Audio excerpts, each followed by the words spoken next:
Hello everyone, welcome to my YouTube channel study in Bengali. RRB group D 2025-এর জন্য general knowledge অর্থাৎ জিকের যে প্রিভিয়াস ইয়ারের কোশ্চেন সিরিজটা আমরা শুরু করেছিলাম, আজকে তার ক্লাস নাম্বার 12। তাহলে চলো দেরি না করে শুরু করা যাক আজকের প্রথম প্রশ্ন। আজকের প্রথম প্রশ্ন কি বলেছে? রাষ্ট্রপতি রাজ্যসভায় কতজনকে নিয়োগ করতে পারে? তো এখানে ব্যাক টু ব্যাক চারটে অপশান দিয়েছে। দেখো, ভারতের কনস্টিটিউশন বা ভারতের সংবিধান থেকে কিন্তু একটা প্রশ্ন, আর খুব ইম্পর্ট্যান্ট একটা প্রশ্ন। এই প্রশ্নটা কিন্তু অনেক পরীক্ষাতে এসেছে। রাষ্ট্রপতি রাজ্যসভায় কতজনকে নিয়োগ করতে পারে? তো দেখো, ভারতের রাষ্ট্রপতি ভারতের যে রাজ্যসভা আছে সেখানে কিন্তু 12 জন, ঠিক আছে, মোট 12 জনকে কিন্তু মনোনীত করতে পারে, ঠিক আছে, মোট 12 জনকে মনোনীত করতে পারে। এবার কথা হচ্ছে যে আমাদের যে রাজ্যসভা আছে সেই রাজ্যসভায় তোমার মোট মেম্বার সংখ্যা কত? তো মনে রাখবে, রাজ্যসভায় মোট মেম্বার সংখ্যা কিন্তু 238 + 12, ঠিক আছে। এই যে 238 + 12, এই যে 12 তোমরা দেখতে পাচ্ছ, এই 12 জনকে কিন্তু রাষ্ট্রপতি বিভিন্ন ধরনের সেক্টর, যেরকম আর্ট হতে পারে, কালচার হতে পারে, সায়েন্স হতে পারে, সেখান থেকে নিয়োগ করেন, ঠিক আছে। তাহলে মোট মেম্বার কত হচ্ছে? মোট বা সর্বোচ্চ মেম্বার কিন্তু হয়ে যায় 250 জন, ঠিক আছে। নেক্সট কোশ্চেন আমরা দেখে নেব। পরবর্তী কোশ্চেন কি বলেছে আজকের 2 নাম্বার কোশ্চেন, ভাগীরথী ও অলকানন্দা কোথায় গিয়ে মিশেছে? তো ব্যাক টু ব্যাক এখানে চারটে অপশান দিয়েছে। যশীমঠ দিয়েছে, রুদ্রপ্রয়াগ দিয়েছে, কর্ণপ্রয়াগ দিয়েছে, আর দেবপ্রয়াগ দিয়েছে। তো মনে রাখবে, ভাগীরথী ও অলকানন্দা যেখানে গিয়ে মিশেছে সেটাকে কিন্তু বলা হয়ে থাকে দেবপ্রয়াগ, ঠিক আছে। সেটাকে কি বলা হয়ে থাকে? সেটাকে কিন্তু বলা হয়ে থাকে দেবপ্রয়াগ। নেক্সট কোশ্চেন আমরা দেখে নেব। পরবর্তী কোশ্চেন কি বলেছে আজকের 3 নাম্বার কোশ্চেন, স্পেসিফিক রেজিস্ট্যান্সের একক কী? তো দেখো, স্পেসিফিক রেজিস্ট্যান্স কিন্তু এখানে বলেছে। এখানে কিন্তু শুধু রেজিস্ট্যান্স বলেনি। যদি তোমাদেরকে শুধু রেজিস্ট্যান্স বলতো সেক্ষেত্রে কিন্তু তোমাদের ওহম অ্যান্সার হতো, কিন্তু দেখো এখানে কিন্তু বলেছে স্পেসিফিক রেজিস্ট্যান্স, ঠিক আছে, মানে নির্দিষ্ট যে আমাদের রোধ আছে, ঠিক আছে। তো দেখো, এখানে ব্যাক টু ব্যাক চারটে অপশান দিয়েছে। কী কী অপশান দিয়েছে আমরা একবার অপশানগুলো দেখে নিই। ফ্যারাডে দিয়েছে, অ্যাম্পিয়ার দিয়েছে, কুলম দিয়েছে, আর ওহম মিটার দিয়েছে। দেখো, সবার প্রথমে আমরা কিন্তু এটাকে চাইলে আমরা অপশান এলিমিনেশনের মাধ্যমেও কিন্তু করতে পারি। দেখো, সবার প্রথমে এখানে এই যে ফ্যারাডে আছে, এই ফ্যারাডে কিসের একক? তো মনে রাখবে, ফ্যারাডে কিন্তু যে ম্যাগনেটিক ইন্ডাকশান আছে, ঠিক আছে, যে ম্যাগনেটিক ইন্ডাকশান আছে সেই ম্যাগনেটিক ইন্ডাকশানের একক কিন্তু হয়ে যাচ্ছে ফ্যারাডে, ঠিক আছে। অ্যাম্পিয়ার কিসের একক? অ্যাম্পিয়ার কিন্তু কারেন্টের একক, ঠিক আছে, কারেন্ট বা যেটাকে আমরা তড়িৎ প্রবাহ মাত্রা বলি সেটার একক কিন্তু অ্যাম্পিয়ার। কুলাম কিসের একক? কুলাম আমরা সকলেই জানি, কুলাম কিন্তু ইলেকট্রিক যে চার্জ আছে, ঠিক আছে, ছোটো করে লিখছি ইসি, যে ইলেকট্রিক চার্জ আছে সেটার একক কিন্তু কুলাম। তো আমাদের সঠিক অ্যান্সার কী হয়ে যাবে? আমাদের সঠিক অ্যান্সার হয়ে যাবে কিন্তু ওহম মিটার। ওহম মিটারই কিন্তু হচ্ছে স্পেসিফিক রেজিস্ট্যান্সের ইউনিট।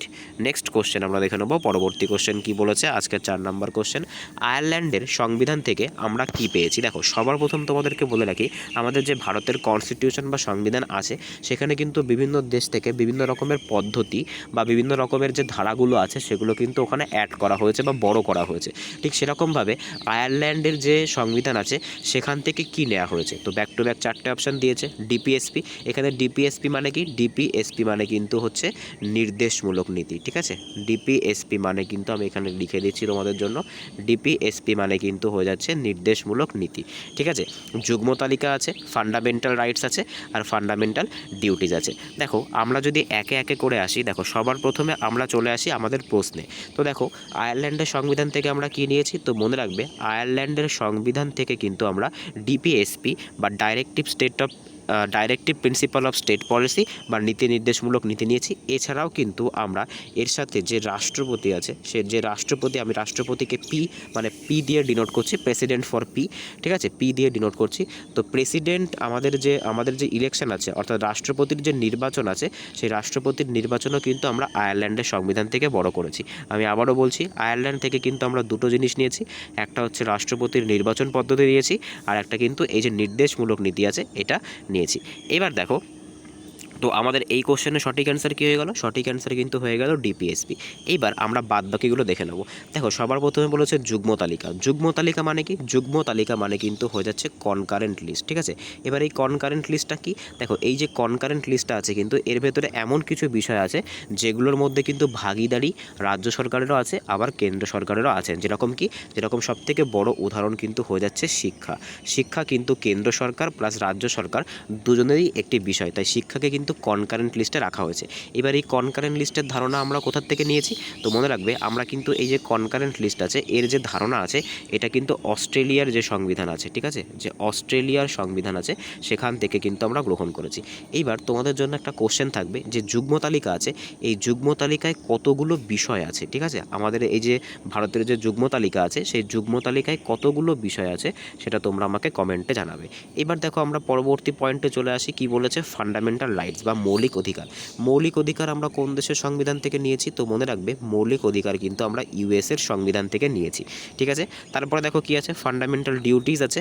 ফান্ডামেন্টাল ডিউটিস বা মৌলিক কর্তব্য আমরা কোন দেশের সংবিধান থেকে নিয়েছি? তো বর্তমানে যার নাম রাশিয়া, কিন্তু তখনকার দিনে কিন্তু ছিল ইউএসএসআর, ঠিক আছে, ইউএসএসআর থেকে কিন্তু আমরা এই ফান্ডামেন্টাল ডিউটিসগুলো নিয়েছি।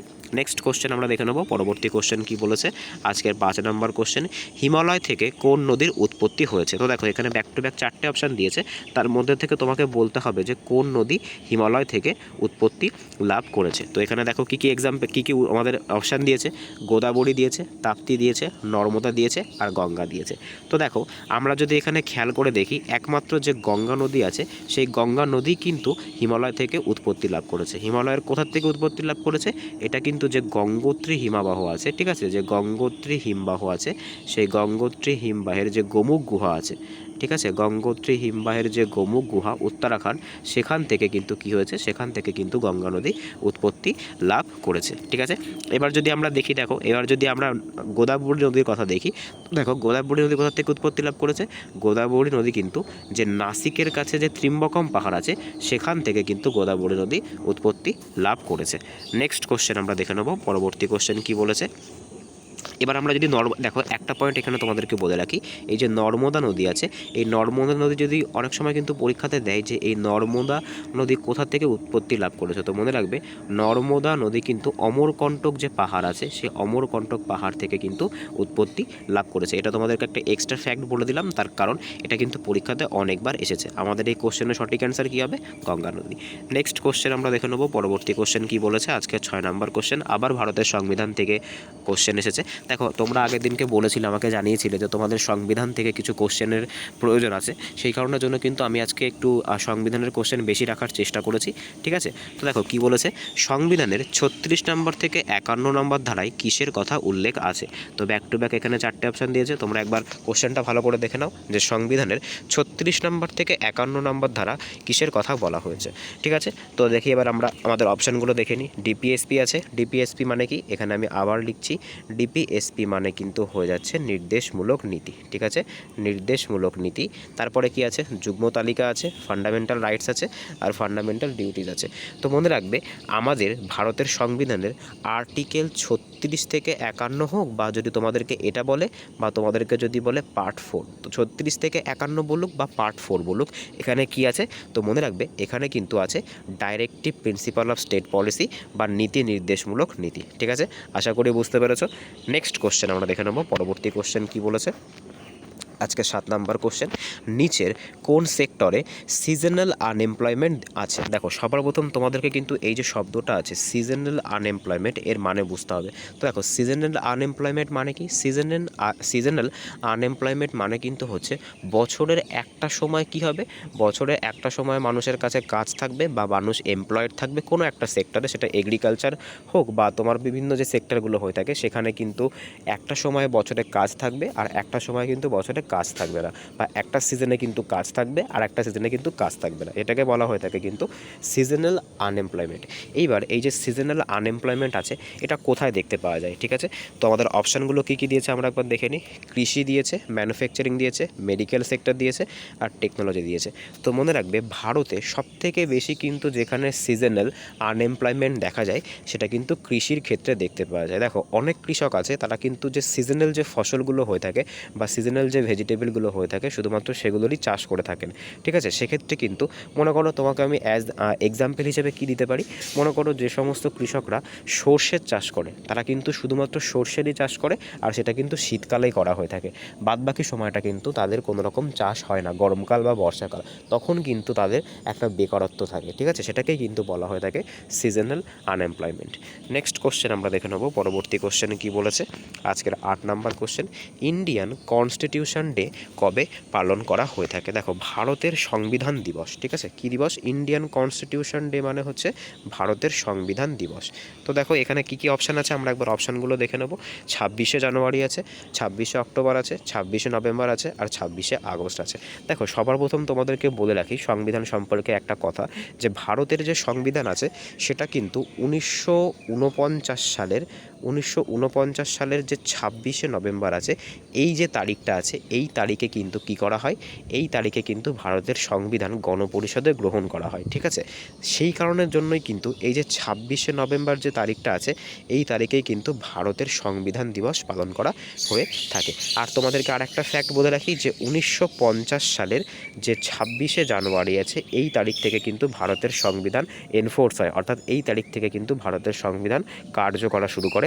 এই কারণের জন্য কিন্তু এই যে তারিখটা আছে এই তারিখে কিন্তু আমরা রিপাবলিক ডে পালন করে থাকি, ঠিক আছে। আমরা কি পালন করে থাকি? আমরা কিন্তু রিপাবলিক ডে পালন করে থাকি বা প্রজাতন্ত্র দিবস পালন করে থাকি।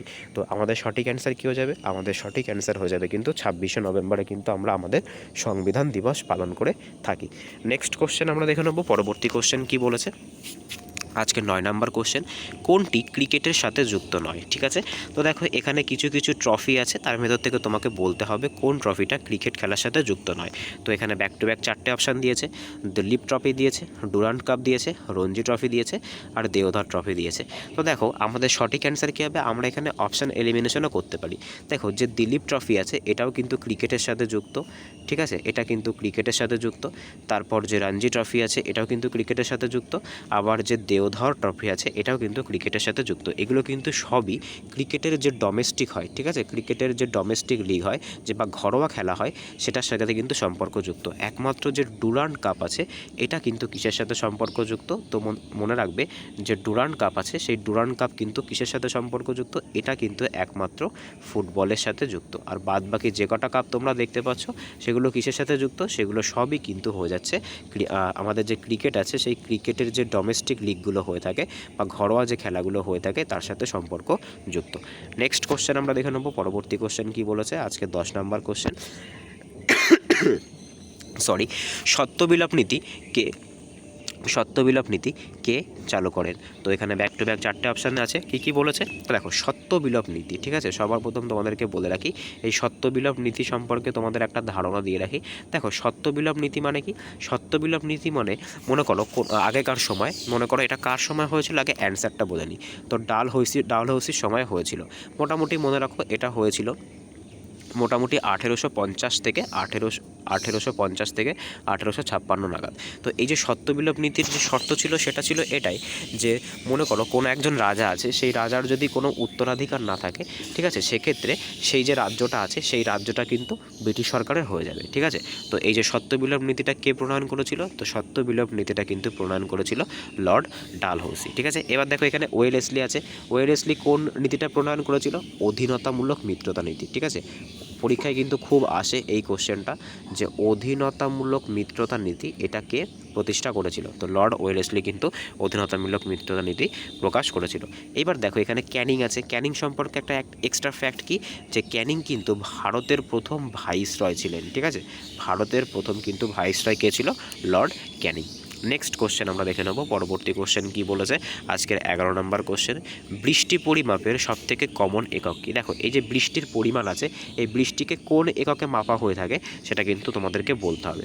সবার প্রথম দেখো যে বৃষ্টি মাপক যে যন্ত্র আছে সেই বৃষ্টি মাপক যন্ত্রের নাম কি সেটা তোমরা আমাকে কমেন্টে জানাবে, ঠিক আছে, যে বৃষ্টি কোন যন্ত্রে মাপা হয়ে থাকে বা বৃষ্টির পরিমাণ কোন যন্ত্রে মাপা হয়ে থাকে।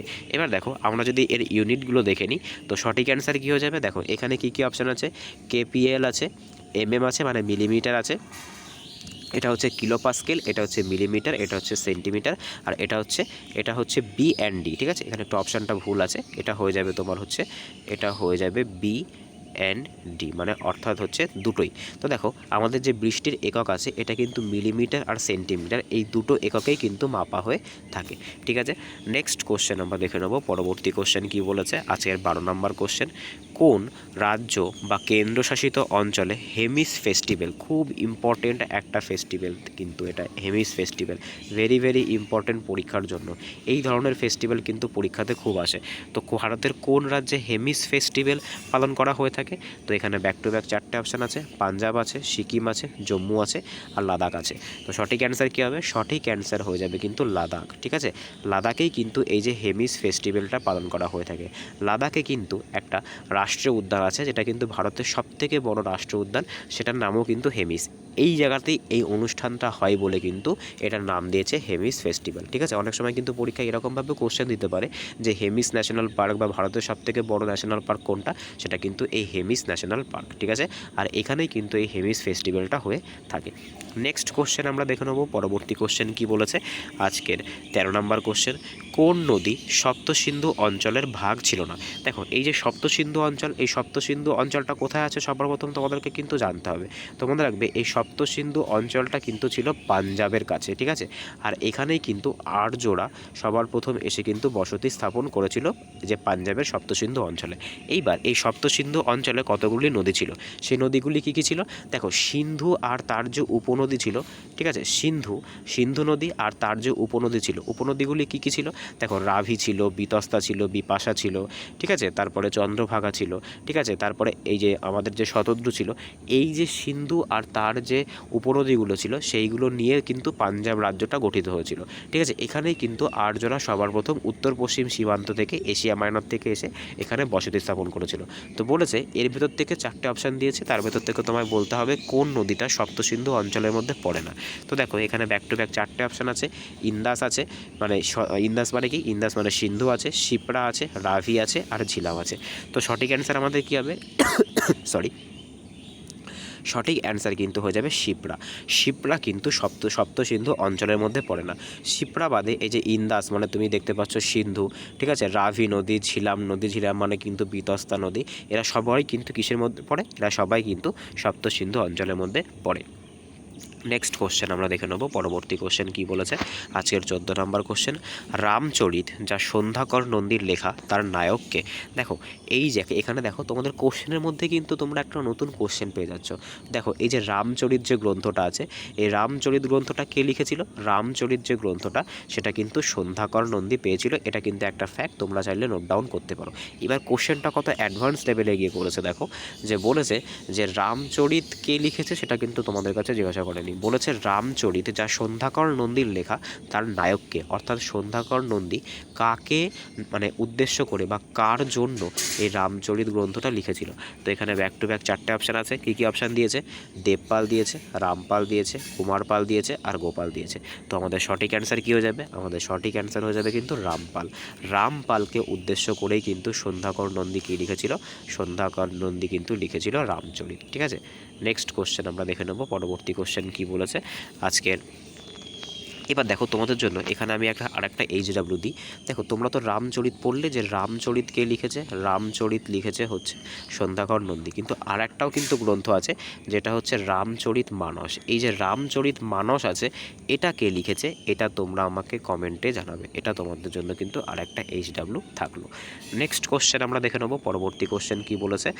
রাষ্ট্রপতির নির্বাচন পদ্ধতি কত নম্বর ধারায় আছে? দেখো, ভারতের সংবিধান থেকে আবারও একটা কোশ্চেন আছে যে রাষ্ট্রপতির নির্বাচন পদ্ধতি কোন নাম্বার ধারায় আছে? দেখো, এই কোশ্চেনটার এই যে রাষ্ট্রপতির নির্বাচন, একটু আগে তোমাদের বললাম রাষ্ট্রপতির নির্বাচন কোন দেশের সংবিধান থেকে গ্রহণ করা হয়েছে। তো রাষ্ট্রপতির যে নির্বাচন পদ্ধতি, সেটা কিন্তু আয়ারল্যান্ডের সংবিধান থেকে গ্রহণ করা হয়েছে। এইবার দেখো, এবার কি বলেছে? এবার কিন্তু বলেছে এই যে রাষ্ট্রপতি আছে, এই রাষ্ট্রপতির যে নির্বাচন পদ্ধতি আছে, সেই রাষ্ট্রপতির নির্বাচন পদ্ধতি কোন দেশের সংবিধান থেকে কিন্তু গ্রহণ করা হয়েছে। তো দেখো, এখানে এই কোন দেশের সংবিধান থেকে নয়, সরি, রাষ্ট্রপতির নির্বাচন কত নম্বর ধারায় আছে? তো এখানে ব্যাক টু ব্যাক 4টে অপশান আছে। 52 আছে, 54 আছে, 72 আছে আর 76 আছে। দেখো, প্রত্যেকটা যে আর্টিকেল সেগুলো কিন্তু ইম্পর্টেন্ট। আমরা সবার প্রথমে একটা একটা করে যাই। দেখো, 52 নম্বর আর্টিকেলে কি বলা হয়েছে? যে ভারতের একজন কিন্তু রাষ্ট্রপতি থাকবে। ঠিক আছে, এটা কিন্তু বলা হয়েছে 52 নম্বর আর্টিকেলে, যে ভারতের কিন্তু একজন রাষ্ট্রপতি থাকবে। যে নির্বাচন পদ্ধতি আছে, যেটা আমাদের প্রশ্ন, তার সঠিক অ্যান্সার কিন্তু হয়ে যাবে 54। 54তে কী আছে? 54তে কিন্তু আছে রাষ্ট্রপতি, যাকে আমি P দিয়ে ডিনোট করছি। পি এর নির্বাচন পদ্ধতি, মানে রাষ্ট্রপতির যে নির্বাচন পদ্ধতি সেটা কিন্তু কত নম্বর ধারায় আছে? 54 নম্বর ধারায় আছে। 72 নম্বর ধারায় কি আছে? এটা কিন্তু খুব গুরুত্বপূর্ণ একটা ধারা। 72 নম্বর ধারায় কিন্তু আছে যে রাষ্ট্রপতি চাইলে, আর এখানে জায়গাতে ধরবে না, তোমাদেরকে আমি মুখে বলছি, তোমরা চাইলে নোট ডাউন করতে পারো, ঠিক আছে? এখানে এটাকে ধরানো যাবে, সেটাকে ইংলিশে লিখতে হবে, পার্ডোনিং পাওয়ার, ঠিক আছে? পার্ডোনিং পাওয়ার মানে কি? পার্ডোনিং পাওয়ার মানে হচ্ছে কিন্তু রাষ্ট্রপতি চাইলে কোনো মৃত্যুদণ্ডপ্রাপ্ত আসামিকে কি করতে পারে? ছাড়া দিতে পারে, বা মৃত্যুদণ্ডপ্রাপ্ত আসামিকে কিন্তু রাষ্ট্রপতি চাইলে ক্ষমা প্রদান করতে পারে, সেটাকেই কিন্তু বলা হয়ে থাকে পার্ডোনিং পাওয়ার। আর্টিকেল 76-এ কি আছে? আর্টিকেল 76-এ কিন্তু আছে অ্যাটর্নি জেনারেল অফ ইন্ডিয়া, অর্থাৎ ভারতের যে অ্যাটর্নি জেনারেল আছে সেই অ্যাটর্নি জেনারেলের কথা কিন্তু আছে আর্টিকেল নাম্বার 76-এ। এইবার ভারতের বর্তমান যে অ্যাটর্নি জেনারেল আছে কে, তার নাম তোমরা আমাকে কমেন্টে জানাবে, এটা তোমাদের জন্য আর একটা HW থাকলো, ঠিক আছে?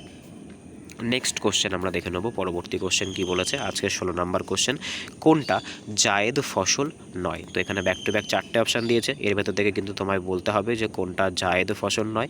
কি আছে? চাল আছে, তরমুজ আছে, এখানে একটু মনে হচ্ছে এটা অপশানটা একটু ভুল আছে, এটা মেবি গম হতে পারে, ঠিক আছে?